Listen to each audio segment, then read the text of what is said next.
পিঠাপুলি খেতে যত মজা, বানানো কিন্তু ততটাই কঠিন। আসলে পিঠা বানাতে অনেক সমস্যা, অনেক সময়ের দরকার। অনেকে অনেক রকম পারেও না, তারপরেও পিঠা তো খাইতে মন চায়, পরিবারের সবাই খাইতে চায়। আসসালামু আলাইকুম এভরিওয়ান, সবাই কেমন আছেন? আশা করি সবাই ভালো আছেন। চলে আসলাম সুমি ব্লগস থেকে নতুন একটা ভিডিও নিয়ে। তো আজকে এই যে পিঠা বানাবো, এটাকে আমরা আমাদের পাবনায় আঞ্চলিক ভাষায় সিমাই পিঠা বলি। এটা অনেকে চুষি পিঠা বা কে কি নামে ডাকে জানি না, কিন্তু আমাদের এখানে সেউ পিঠা বলে। এটা সিমাই পিঠা বা সেউ পিঠা এইভাবে বলি।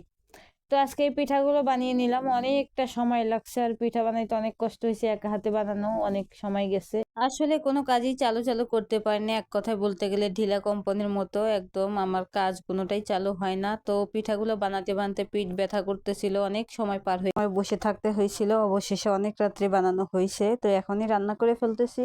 এটা রেখে দিব না, কারণ রেখে দিলে গন্ধ হইতে পারে। চালটা বের করা হয়েছে অনেকটা সময়, ভিজা চালের গুঁড়া যেহেতু, এটা একটু গন্ধ হয়ে যাইতে পারে। এটা শুকনা হইলে বা ভাজা থাকলে কিছু হইতো না। তো রাত্রেই বানাচ্ছিলাম, তো তখনই আপনাদের ভাইয়া চলে আসছে। আমার ভাই আসছিল তখন বাসায়, অনেক আনন্দ হয়েছে। এক পর্যায়ে আপনার ভাইয়াও হেল্প করছে অনেক।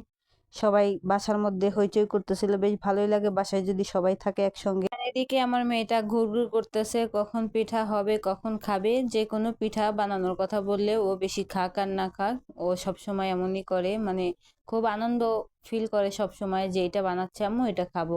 ও সব সময় এমনটা করে থাকে। এদিকে আমার কাছে এসে বারবার বলতেছিল, আম্মু পিঠা কি বানানো হয়েছে, কখন খেতে দিবা, কখন খাবো।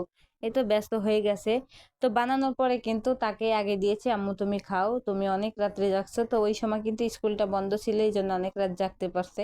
আর এখন তো স্কুল খুলে ফেলছে, এখন তো আর চাইলেও রাত জাগা সম্ভব না, কেননা স্কুলে যাইতে হবে। যদি অনেক রাত করে ঘুমায় তাহলে সকালে একদমই উঠতে চাইবে না, তো স্কুল মিস করার কোনো প্রয়োজন নাই। তো এই জন্য আর কি রাত জাগায় না, কিন্তু ওই সময়টা প্রায় 1 মাসের মতোই বাসায় ছিল, অনেকটা আনন্দ করছে, মাঝে মধ্যে রাতটা জাগছে। তো এ পর্যায়ে আমার এই যে পিঠাটা হয়ে গেছে, এখন আমি দুধটা দিয়ে দেবো। দুধটা আলাদা জাল দেওয়ার কারণ হচ্ছে নষ্ট হয়ে যেতে পারে, এই জায়গায় দুধটা ফেটে যেতে পারে। এই জন্য পিঠাটা আগে সুন্দর করে শিরার মধ্যে দিয়ে সেদ্ধ করে নিয়েছি। এই পর্যায়ে আমি দুধটা ঢেলে দিচ্ছি, এখন আর কোনো জাল দেবো না, যেহেতু দুধটা জাল দেওয়াই ছিল। এখন এই পরে জাল দিতে গেলে দুধটা নষ্ট হয়ে যেতে পারে। তো এই তো হয়ে গেছে, ভালো করে মিশিয়ে নিচ্ছি। লবণ কিন্তু দিয়েছি আমি সামান্য পরিমাণে, যতটা দরকার স্বাদ অনুযায়ী। আর এখানে একটু একটু করে দুধ দিচ্ছিলাম, যে একদম যদি শক্ত শক্ত হয়ে যায়, বেশি শক্ত হইলেও ভালো লাগে যে যেমনটা খায়। তো আমি সম্পূর্ণ দুধ দিয়ে দিচ্ছি। আসলে অনেক দিন আগের ভিডিও, কতটুকু কি দিয়েছে আমার এত একটা ভালো মনেই নেই। তো আজকে আপলোড করার কারণ হচ্ছে যে আমি ভুলে গেছিলাম, আর ফোনের মধ্যে কোনো জায়গা হচ্ছিল না ভিডিওটা রাখবো।